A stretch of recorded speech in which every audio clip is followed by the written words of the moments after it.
मैं जब भी कोई डेरिवेशन या न्यूमेरिकल्स कराता हूं तो पूरी प्रूफ के साथ बताता हूं दोस्तों कि ये क्यों इस बार के बोर्ड एग्जाम के लिए इंपॉर्टेंट है। आप देख सकते हो 2025 के बोर्ड एग्जाम में यहाँ पे दिख रहा है 2025 का, उसमें एक क्वेश्चन पूछा गया है डेरिवेशन में। आप देख सकते हो यहाँ पे अवतल दर्पण द्वारा फोकस दूरी का सूत्र निकालने के लिए, जो कि कभी कोई उम्मीद नहीं कर रहा था कि ये सारे क्वेश्चन आएंगे, क्योंकि आप पिछले 4 से 5 साल का पेपर उठा करके देख लीजिए, ये सारे डेरिवेशन नहीं पूछता था। लेकिन ये डेरिवेशन अब शामिल कर दिया है दोस्तों, दो डेरिवेशन, जिसमें से एक है लेंस का सूत्र वाला डेरिवेशन ए वाला, और दूसरा है दर्पण वाला। अगर 2025 में ये डेरिवेशन आया है तो थोड़ा बहुत दिमाग आप भी लगा सकते हो दोस्तों कि इस बार डेरिवेशन है 90% से ज्यादा चांसेस है कि इस बार आएगा तो आएगा। 7 सेट में से कोई ना कोई सेट में जरूर पूछा जाएगा, और वो सेट आपका भी हो सकता है दोस्तों, वो पेपर आपका भी हो सकता है। एक बार भरोसा करके वीडियो को पूरा अंत तक देखो। सबसे बड़ी बात बोल रहा हूं जो बहुत लोग नहीं बोलते, कि वीडियो बिना रटाए, बिना किसी बातों में उलझाए, कि पूरा डेरिवेशन, चाहे इसका रे डायग्राम हो चाहे इसका डेरिवेशन हो, सब कुछ बिल्कुल स्मूथली एकदम मक्खन की तरह क्लियर होता चला जाएगा। अगर लगे कि कहीं रटा रहा हूं तो दोबारा कभी जीवन में मेरा वीडियो मत देखना, लेकिन भरोसा करके एक बार वीडियो जरूर देखो आप। तो बिना देर किए आइए स्टार्ट करते हैं। अगर आपकी मुलाकात बेहतर टीचरों से हुई होगी तो जरूर इस बात को बताए होंगे कि रे ऑप्टिक्स वाले चैप्टर में आपका सबसे बड़ा खेल रे डायग्राम खेलता है। कौन खेलता है? रे डायग्राम। अगर आपकी पकड़ रे डायग्राम पे हो गई, रे डायग्राम को अच्छे से समझना शुरू कर दिए, तो डेरिवेशन दोस्तों हवा में उड़ा दोगे, एकदम चुटकियों में आसानी से हो जाएगा। वो मैं साबित करके दिखा दूंगा, अभी देखते जाना। आप 2 से 3 मिनट इस रे डायग्राम पे ध्यान दो, ठीक है? क्योंकि रे डायग्राम नहीं बनाओगे, डेरिवेशन आपको पता भी रहेगा, रट के क्या कर लोगे, कोई मतलब नहीं निकलेगा। तो ध्यान से समझो। सबसे पहला काम क्या करना, अगर ये लेंस है तो लेंस की अपनी एक फोकस दूरी होती है। लेंस की क्या होती है? अपनी एक फोकस दूरी होती है। तो क्यों ना मान लेते हैं थोड़ी देर के लिए कि इस लेंस की फोकस दूरी इस पॉइंट पे है, ठीक है? इस लेंस की फोकस दूरी इस पॉइंट पे, इसे नाम दे देते हैं f1। जितने डिस्टेंस पे ये फोकस दूरी है, ध्यान से समझना, यहां से यहां के डिस्टेंस को फोकस दूरी कह रहे हैं, ठीक है? और ये वाला क्या हो गया? Focus point. इतनी दूरी पे फोकस पॉइंट है f1, तो इतने ही सेम डिस्टेंस पे यहाँ पे एक और फोकस दिखेगा, और वो नाम होगा उसका f2। इतनी बात समझ आई? बिल्कुल समझ आ गई। उसके बाद तुम एक काम करना, एक चीज पूछना चाहूंगा कि यहां से यहां तक के डिस्टेंस पे कौन सा पॉइंट है? f1। अगर इतना ही सेम डिस्टेंस में यहां और ले लूं यहाँ पे, तो कोई भी बता देगा भैया अगर यहां से यहां तक के डिस्टेंस को f1 कह रहे हैं तो यहां से यहां का डिस्टेंस भी तो f1 ही होगा, क्योंकि दोनों की सेम डिस्टेंस है। जितना डिस्टेंस है उतने सेम डिस्टेंस अगर यहाँ पे ले ले तो f1 और f1 मिलकर कितना हो जाएगा? 2f1। अब समझ आया यहाँ का पॉइंट? बहुत लोग इस पॉइंट में कंफ्यूज होते होंगे कि अरे यार ये कहां से आ गया, लेकिन अब समझ आया एक्चुअली में फोकस ये नहीं बल्कि फोकस ये है, ठीक है? कि इतनी लंबी दूरी को बीच में कोई ना कोई पॉइंट देने के लिए किया गया है, ठीक है? अब आते हैं बारी इधर की तरफ। अगर जितने डिस्टेंस पे f2 है उतने ही सेम डिस्टेंस और ले लिया जाए, इसे बोला जाएगा 2f2। बताओ यहां तक समझ आया? जब यहां तक समझ आ जाएगा तो इसमें आपको वस्तु रखना कहां पे है? आप ध्यान से समझना, ऑब्जेक्ट आपको रखना कहां पे है? वस्तु इन दोनों के बीच में रखना है। वस्तु कहां रखना है? इन दोनों के बीच में। अब आप वस्तु रख दोगे, नाम दोगे इसे ए और बी का। यहां तक क्लियर है? अब जब आप वस्तु रख लेते हो तो उसके बाद ये जो आपका मुख्य अक्ष वाली लाइन है, ठीक है, इसी के समांतर एक रेखा खींची जाएगी। मालूम है ये बात? इसी के समांतर एक रेखा खींची जाएगी। देखना रे डायग्राम कितना प्यारा समझ आएगा आपको एकदम। इसी के समांतर क्या होगा दोस्तों? एक रेखा खींचूंगा मैं, ये देखिए खींच दिया। अब इसी के समांतर जब मैं एक रेखा खींच दूंगा, इस तरह से प्रकाश की किरण जा रही है, तो लेंस से जब टकराएगी तो जाना तो बेचारे को सीधे था, लेकिन लेंस से टकराएगी। लेंस से टकराएगी तो क्या होगी? नीचे की तरफ झुक जाएगी, यानी अपवर्तित हो जाएगी। क्या हो जाएगी दोस्तों? अपवर्तित हो जाएगी। अब यहाँ पे आप ध्यान से देखना, जब ये अपवर्तित होगी, यहाँ पे हम थोड़ा सा इसको और इधर खसका देते हैं, ठीक ना? थोड़ा सा खसका दिया गया। अब जैसे ही, तो यहां से जो लाइन जाएगी ये अपवर्तित होते हुए इस तरह निकल जाएगी, और आप जानते होंगे ये मुड़ती हुई जो लाइन जाती है, जहां पे टकराती है उसी जगह क्या बनता है? फोकस बनता है। उसी जगह क्या बनता है दोस्तों? फोकस बनता है। समझ आए? तो आप कहेंगे फोकस तो आपने पहले ही बना दिया था। अरे भैया आप पहले नहीं भी बनाओगे, इसको टकराने के बाद भी बनाओगे तो यही बनाओगे ना, ठीक है? अब इतनी बात जब आपको समझ आ जाए दोस्तों, इतनी बात जब आपको समझ में आ जाएगी, तो उसके बाद आपको एक और लाइन खींचना है, तो रे डायग्राम कंप्लीट हो जाएगा। अब आपको लाइन कौन सी खींचनी है? ध्यान दीजिएगा, आपको लाइन कौन सी खींचनी है दोस्तों? अब यहां से एक लाइन सीधे होते हुए प्रकाशिक केंद्र से आगे निकल जाएगा, ठीक है? अब आप ध्यान देना, ये बहुत खास बात बता रहा हूं, बहुत कम लोग बताएंगे आपको, कि जब इन दोनों के बीच में अगर आपका वस्तु होगा तो इसका प्रतिबिंब भी इन दोनों के बीच में ही बनेगा। यहां तक समझ आया? क्या बोला मैंने? कि बीच में रहेगा तो बनने वाला प्रतिबिंब भी बीच में होगा। देखो, तो आपको ध्यान में होना चाहिए। यहां से एक लाइन आप खींचोगे इस तरह से, ठीक है? ये देखो, गया गया गया, एक गया, ये लाइन गया, ये देखिए, ठीक है? इस तरह से गया, जहां पे टकराया वही उसका प्रतिबिंब हो जाएगा। तो प्रतिबिंब क्या होगा? इस लाइन मुख्य अक्ष के नीचे टकराया, इसलिए प्रतिबिंब इसका उल्टा बना है। क्या बना है दोस्त? उल्टा प्रतिबिंब बना है, उल्टा। ए डैश बी डैश नाम दे दोगे आप इसे। क्या नाम दे दोगे? ए डैश बी डैश। इतनी बात समझ आ गई? अगर इतनी बात आपको समझ आ गई तो एक पॉइंट क्यों ना हम इसका भी नाम दे दें। यहाँ पे जो पॉइंट दिख रहा है इस पॉइंट का नाम दे देते हैं O और इसका नाम दे देते हैं P। यहाँ तक क्लियर है दोस्तों, बाकी सब नेमिंग कर दिया हूं मैं। अब जब यहां तक आपका रे डायग्राम बन जाएगा तो अब मैं जैसे जैसे कहूं वैसे वैसे सुनते जाना और करते चले जाना, ठीक है दोस्तों। अब आप ध्यान से देखो, अगर आप ध्यान से देखोगे तो एक आपको त्रिभुज दिखा रहा हूं मैं, ध्यान से देखना, डमरू की तरह दिखेगा। किसकी तरह दिखेगा? डफली वाले डफली बजा। अब देखो ये डायग्राम आप ध्यान से देखोगे तो दिखेगा यहाँ पे, देखो ए बी ए बी, इस पॉइंट पे ओ, ए बी, इस पॉइंट पे मान लो टच हुआ है, इस पॉइंट पे ओ, सीधे जा रहा जा रहा जा रहा, यहाँ पे ऐसे मुड़ गया, यानी ए डैश बी डैश। अब मैंने ये किया है, ये चीज आपको दिख रहा है, मैं एक बार दिखा देता हूँ। ए वाला ट्रायंगल, ए वाला पूरा ट्रायंगल, और यहां से होते हुए ए वाला ट्रायंगल, ए वाला दिख रहा है। ए ए एक बार दिखा दो फिर से, देखो टुई टुई टुई टुई टुई टुई टुई। यहां तक क्लियर है?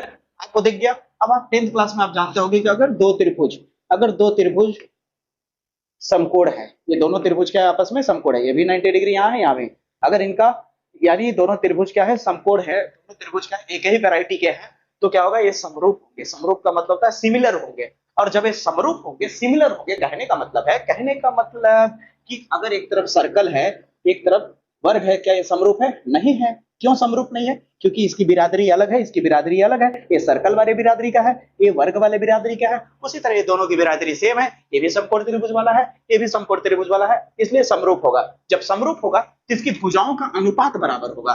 भुजाओं का अनुपात, जैसे एग्जांपल के तौर पे ये क्या है? लंब है, लंब को लिख लो ए बी। उस वाले का लंब कौन है? ए डैश बी डैश। ये जो है लंब का अनुपात जो है वो किसके बराबर होगा? इसके आधार के अनुपात के, यानी आधार कौन है? ओ ए। इसका आधार कौन है? ओ ए डैश। क्लियर? इसके बराबर होगा।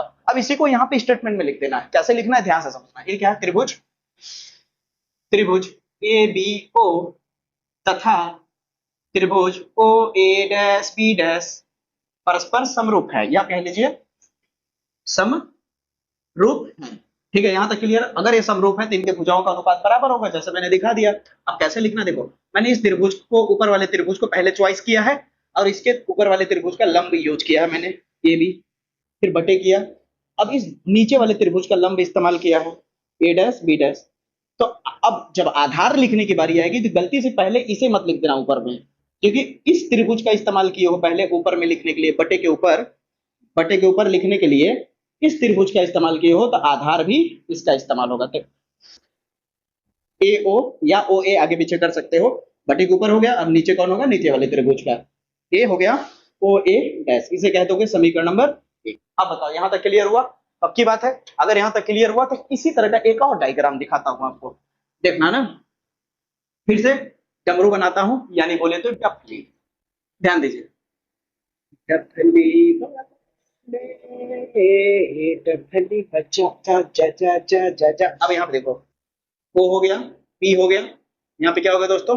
F2 हो गया, यहाँ हो गया ए डैश, यहाँ हो गया बी डैश। यहाँ तक क्लियर है? जब यहाँ तक क्लियर है तो फिर से वही बात आ गई, फिर से वही बात। ठीक है, वही बात फिर से आ गया दोस्तों कि यहाँ पे, यहाँ बन जा भाई, यहाँ बन जा। कहाँ पे एंगल बन रहा है रे?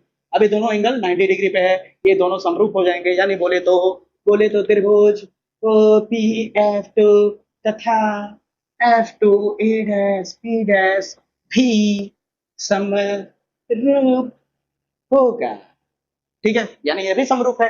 अगर यह भी समरूप है तो इसके भुजाओं का अनुपात बराबर होगा, यानी लंब को पहले रख लो, OP बटा ए डैश बी डैश बराबर कौन होगा? OF2 बटा F2 ए डैश। यहां तक क्लियर है? अब आपको जैसे इसे समीकरण आपने एक माना, वैसे हम लोग मान ले इसे समीकरण दो। नहीं, यहाँ थोड़ा सा खेल है। यहाँ समीकरण दो, इसके बाद मानोगे कुछ करने वाला हो। क्या करने वाला हो देखो, दो क्या करने वाला हो ध्यान से देखो। अगर आप इतना हो जाने के बाद याद रखना, इसके बाद आपको एक चीज दिखाता हूं। क्या आपको ये आयत दिख रहा है? आयत, अरिजीत सिंह का गाना वाला आयत नहीं, तुझे याद कर लिया हूं आयत की तरह। ठीक है, ये दिख रहा है आपको आयत, ए बी पी ओ। और आयत की परिभाषा क्या होती है, रेक्टेंगल की परिभाषा क्या होती है दोस्तों? रेक्टेंगल कहता है कि just opposite side are equal, यानी ये जो होता है ये इसके बराबर होगा, ये वाला जो होगा इसके बराबर होगा। यानी यहाँ पे मैं ये कह सकता हूँ कि जो ओपी है, ओपी बराबर हो जाएंगे ए बी के। तो यहाँ लिखोगे बिकॉज हमें पता है कि ओपी जो है वो बराबर है किसके, ए बी के। इसलिए देयरफॉर, इसलिए ओपी की जगह पे हम लिखेगा ए बी, नीचे जो है वही रहेगा O F two, F two A dash, समीकरण नंबर 2। अब बताइए यहां तक समझ आया? अब यहां तक जो मैंने लिखा आप दिख रहा है यहां तक? अगर इन दोनों समीकरण को आप बड़ा ध्यान से देखो, ध्यान से, ध्यान से, तो आपको बराबर के इधर वाला और बराबर के इधर वाला दोनों बराबर दिखेंगे, यानी इधर वाले को लेफ्ट हैंड साइड कहते हैं। तो समीकरण 2 का जो लेफ्ट हैंड साइड है समीकरण 1 के लेफ्ट हैंड साइड के बराबर है। तो लेफ्ट हैंड साइड के बराबर है तो राइट हैंड साइड अपने आप बराबर हो जाएगा। अब कहेंगे कैसे सर जी? तो अगर x बराबर 5 हो, y बराबर 5 हो, दोनों अगर सेम है तो x और y आपस में बराबर हुए कि ना, हो गया ना? उसी तरह यहाँ भी हो जाएगा। उसके बाद क्या करने का? उसके बाद एक सिंपल सा काम करने का। और वो काम क्या है दोस्तों? वो काम है आप ये करोगे, आप ये करोगे भैया कि लिखोगे समीकरण 1 व समीकरण 2 से हमें पता चला। अब यहाँ पे देखिए ये दोनों क्या हो जाएंगे आपस में बराबर, यानी बोले तो ए ओ बटा ओ ए डैश बराबर ओ एफ टू बटा एफ टू ए डैश। अब यहां तक हो गया। अब जब यहां तक हो जाएगा तो इसके बाद चिन्ह सहित मान रखेंगे। अब मान रखने से पहले आपको बता दो कौन क्या क्या है। देखिए ये क्या है आपका वस्तु है, तो हमेशा दूरी कहां से नापोगे? ऑप्टिकल सेंटर से। तो वस्तु की दूरी यानी ए से ओ की दूरी जो होगी, ए से ओ की जो दूरी होगी वो वस्तु होगी।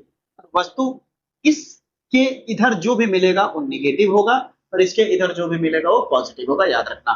तो ये क्या है? वस्तु है। वस्तु की क्या नाप रहे हो? दूरी हो जाएगा, वस्तु की दूरी यू हो जाएगा और ये क्या है? निगेटिव में। ठीक है, अभी वैल्यू रखूंगा, पहले लिख लो एक जगह पे। फिर अगला क्या है? ओ ए डैश, ओ से ए डैश। ए डैश क्या? प्रतिबिंब है, तो ओ से ए डैश प्रतिबिंब है, यानी ओ से ए डैश क्या है? प्रतिबिंब, यानी भी पॉजिटिव या निगेटिव होगा? तो कहोगे सर पॉजिटिव होगा, दिख रहा है साफ साफ। ठीक है दोस्तों, फिर आती है बारी ओ से एफ टू। ओ से एफ टू क्या है? फोकस है। ओ से एफ टू क्या है? फोकस है, यानी स्मॉल एफ हो जाएगा। अब पॉजिटिव होगा या निगेटिव तो आप साफ साफ देख रहे हो इधर की तरफ है इसलिए पॉजिटिव हो जाएगा। चलिए यहाँ तक भी क्लियर हो गया। अब आती है बारी किसका? F two A dash, F two A dash, F two A dash. ओहो, इसके बीच कैसे निकालेंगे? हमें तो हमेशा दूरी नापनी होती है ओ से। कहां से नापनी होती है? ओ से। और हमें क्या दिया है? F two A dash. तो ऐसी स्थिति में आप क्या करो? इस टोटल में से, किसमें से? इस टोटल में से अगर इतना इतना अगर घटा दिया जाए, इस टोटल में से इतना घटा देने के बाद बताइए दोस्तों क्या इतना बचेगा या नहीं? बिल्कुल बचेगा। बचेगा कि नहीं? बचेगा। रहुआ लोग सुनता नहीं? बचेगा कि ना? बचेगा। कितना बचेगा दोस्तों? इतना बचेगा। बचेगा यानी कहने का मतलब मैं एफ टू ए डैश जो है इसके जगह पे क्या लिख सकता हूं? ओ ए डैश में से ओ एफ टू अगर घटा दिया जाए, खुद देख लो, थोड़ा सेंस लगा लो, इतने में से इतना घटा देंगे तो इतना बचेगा कि नहीं? तो इसका मतलब मैं इसे सिंपल कर लूं, पहले इतना लिखूंगा, इतना लिखूंगा, इतना लिखूंगा, इसके जगह पे क्या कर दूंगा? O A dash minus O F two. क्यों किया मैंने? ये तो पता चला ना, क्योंकि हमें हमेशा दूरी ओ से नापनी है और यहाँ ओ का जिक्र ही नहीं हुआ, इसलिए हमें कुछ ताम झाम करना पड़ा। समझ आई मेरी बातें? जब यहाँ तक हो जाए तो वैल्यू रखना है। अब वैल्यू क्या है दोस्तों? ओ ए का वैल्यू कितना है? माइनस का यू। इसका वैल्यू कितना है? प्लस का भी। इसका वैल्यू कितना है? प्लस का एफ। प्लस लिखो या ना लिखो कोई दिक्कत नहीं। ओ ए डैश कितना है दोस्तों? ओ ए डैश की है। ओ एफ टू क्या है? एफ है। बताइए यहां तक क्लियर हुआ? अगर यहां तक क्लियर हुआ तो अब इसका तिरछा गुणा कर देंगे, क्रॉस मल्टीप्लाई। जैसे ही क्रॉस मल्टीप्लाई करेंगे उसके बाद आंसर आ जाएगा। जैसा कि मैंने बोला था कि यहां तक पहुंच जाओ तो समझ लो कि तुम्हारा डेरिवेशन हो गया। इसके बाद बेसिक कैलकुलेशन है, इसके बाद बेसिक कैलकुलेशन है केवल। समझ आई मेरी बातें? अब इसे स्क्रीनशॉट ले लो, मैं इधर का मिटाने वाला हूं। हो गया? चलो अब हमारे पास क्या है दोस्तों? माइनस यू बटा वी बराबर एफ बटा वी माइनस एफ है। अब क्रॉस मल्टीप्लाई करोगे तो इसका इधर गुणा होगा, यानी माइनस यू का गुणा किससे हो जाएगा? वी माइनस एफ के साथ, और वी का एफ से गुणा हो जाएगा। क्लियर? माइनस यू का गुणा करोगे तो माइनस यू भी, माइनस यू का एफ के साथ करोगे तो कितना हो जाएगा? Minus minus plus U F बराबर हो जाएगा वी एफ। क्लियर है? यू एफ ऐसा ही रहने दो, वी एफ ऐसा ही रहने दो, माइनस में यू भी उधर जाएगा तो हो जाएगा प्लस में यू भी। समझ आई मेरी बातें? जब यहां तक हो जाएगा कहोगे सर जी झूठ बोल दिया, आपने कहा था कि कैलकुलेशन खत्म होने के बाद आंसर आ जाएगा, नहीं आया। अरे भैया आ चुका है। अब इसके बाद क्या करना है, दोनों पक्षों में, दोनों, लास्ट लास्ट है, सच कह रहा हूं लास्ट है, ठीक है, दोनों पक्षों में यू भी एफ से भाग देने पर, तो यू एफ के नीचे क्या हो जाएगा, यू भी एफ के नीचे क्या हो जाएगा, यू भी एफ, टुई टुई टुई टुई टुई टुई, इतना होगा। अब इतना होने के बाद क्या होगा, जो कट रहा है काट दो, ढिसुम ढिसुम ढिसुम ढिसुम, क्या बचा गुरु, यहाँ पे आपका बचा, ऊपर में कुछ नहीं बचा तो 1 बाई भी बचा। क्लियर है गुरु, पक्का, गुड, वेरी गुड। भी से भी गया, एफ से अब गया, क्या बचा, 1 by you, wow very good. You से यू, भी से भी, 1 से 1, एफ, इतना आया। अब इस 1 बाई यू को इधर भेज दिया जाए, 1 बाई यू को इधर भेज दिया जाए तो हो जाएगा 1 बाई भी, 1 बाई यू प्लस में है, ये वैल्यू प्लस में है, इधर आएगा तो हो जाएगा -1 बाई यू बराबर 1 by F. Derivation complete, lens का सूत्र आपने प्राप्त कर लिया। मजा आया, यहां तक क्लियर हुआ। मैंने क्या बोला था शुरू में कि अगर इस वीडियो को अंत तक देख लिए तो मैं गारंटी के साथ कहता हूं कि आप फिजिक्स का जितने भी डेरिवेशन हो या न्यूमेरिकल्स हो, आप इसी चैनल से पूरी बोर्ड एग्जाम की तैयारी करोगे। बस आप व्हाइट बोर्ड देख के घबराने की जरूरत नहीं है, कंटेंट बेहतर होना चाहिए, और कंटेंट आपको यहाँ पे बेस्ट से बेस्ट मिलेगा, हर एक चीज मिलेगा। और सबसे बड़ी चीज कि यहाँ पे पहले से ही प्रश्न लिख करके, पहले से उत्तर लिख करके, उसे पढ़ पढ़ के जवाब देने वाला काम नहीं होगा। आपको यहाँ पे सब चीज एक एक पॉइंट क्लियर किया हूं। जैसे इसके पीछे जाकर के देखोगे तो 1 शॉर्ट वीडियो का पूरा प्लेलिस्ट बना पड़ा हुआ है चैप्टर वाइज, ठीक है दोस्तों, जिसमें टोटल के total most important derivation concept PYQ से रिलेटेड जितने मोस्ट इंपॉर्टेंट क्वेश्चन हो सकते हैं न्यूमेरिकल, उसका भी प्लेलिस्ट मैंने बना दिया है चैप्टर वाइज दोस्तों। या हर चैप्टर का 1 शॉट न्यूमेरिकल भी मिल जाएगा। पूरा भरोसा करके इस चैनल पे बेहतर तैयारी आप कर सकते हैं, और मैं गारंटी के साथ कहता हूं कि आपका मार्क्स आपकी उम्मीद से बेहतर नहीं आया तो मैं अपना नाम बता दूंगा दोस्तों, लेकिन आपको कंसिस्टेंसी के साथ, पूरा लगन के साथ मेहनत करना होगा। वीडियो को शेयर कर देना और इस चैनल को आग की तरह अपने दोस्तों में फैला दो दोस्तों। आग मत लगा देना भाई चैनल पे, दोस्तों को फैलाना है बस, ताकि ये चैनल ज्यादा से ज्यादा लोगों तक पहुंच सके और सब लोग इस चैनल से अच्छे से तैयारी कर सके दोस्तों। मुलाकात होगी अगले वीडियो में, तब तक के लिए जय हिंद, जय भारत।